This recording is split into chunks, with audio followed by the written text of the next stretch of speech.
नमस्कार। जी हाँ, मैं एक बार फिर अपनी मोटिवेशन कहानी लेकर के आपके सामने उपस्थित हुई हूँ। मैं doctor Manju Jain, retired associate professor from essential degree college Kanpur.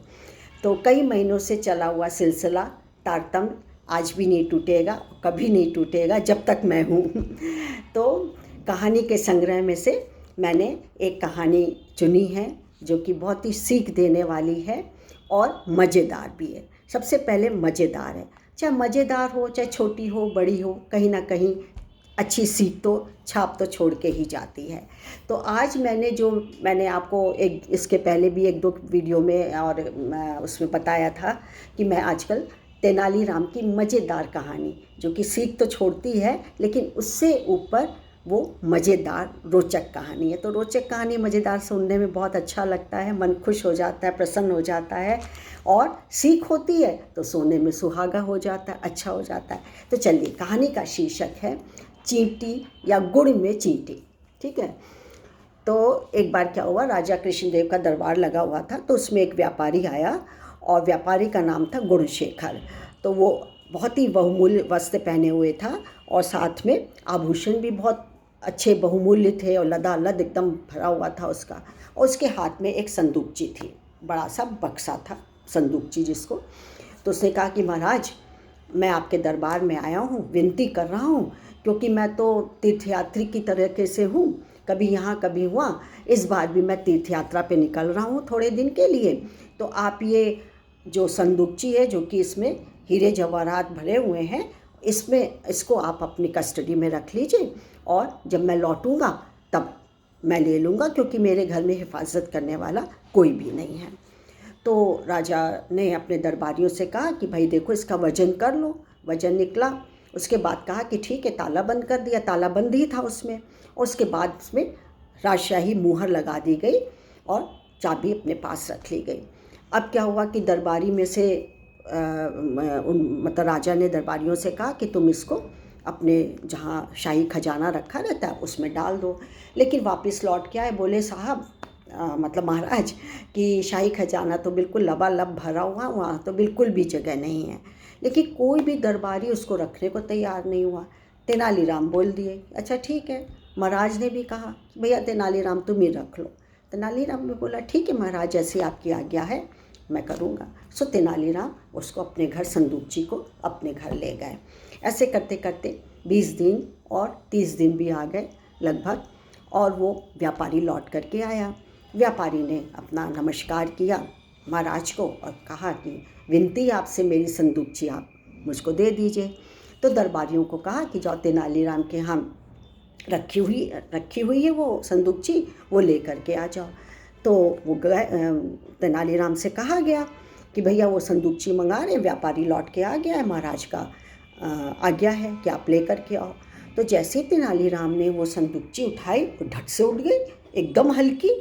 और वो तो समझ गया, क्योंकि उसका दिमाग तो कंप्यूटर से भी ज़्यादा तेज़ चलता था। जी हाँ, चाचा चौधरी की तरह। तो उसने कहा ज़रूर गड़बड़ है, ये इसमें लोचा तो ज़रूर है। सो वो गया महाराज के पास।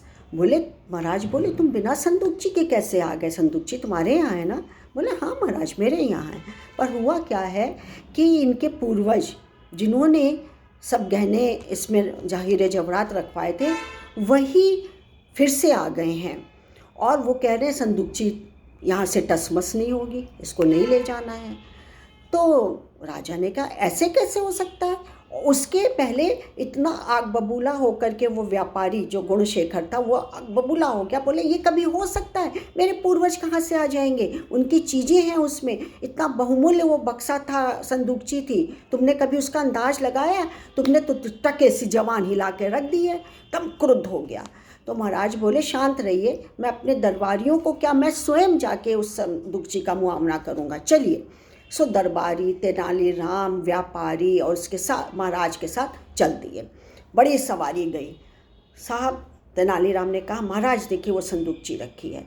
संदूकची उठाई तो देखा एकदम हल्की, और शाही मोहर भी वैसी की वैसी लगी हुई थी बक्से के ताले के ऊपर। ये क्या अजूबा हो गया? पर भैया उसी में से चींटियों की मोटी मोटी चींटे की लाइन लगी हुई थी। क्या चंबा, समझ भी नहीं आया एक बार में। तो फिर आदेश दिया गया कि इसको खुलवाया जाए। तो मोहर तोड़ी गई, सो खोला गया, तो उसमें 2-4 कुतरे हुए जो कि है गुड़ रखे हुए थे। अब तो व्यापारी का सिर नीचा हो गया। उसने कहा कि अरे ये क्या हुआ, ये तो पोल खुल गई। दरअसल व्यापारी जो कि लालची था और उसने तुलवा करके, कितना है मान लीजिए 5 किलो भी है, तो गुड़ को चींटी खा गई, ख़त्म कर गई। 2-4 टुकड़े जो बचे थे उतने ही तौल का वो हीरे जवाहर या सिक्के, सोने के सिक्के, मोहरें जो भी उस समय चलती होंगी, वो लेना चाहता था। फिर राजा तो बहुत क्रुद्ध हुआ और उसने उसको फ़ौरन सज़ा सुना दी। तो अब कहानी तो रोचक मज़ेदार है।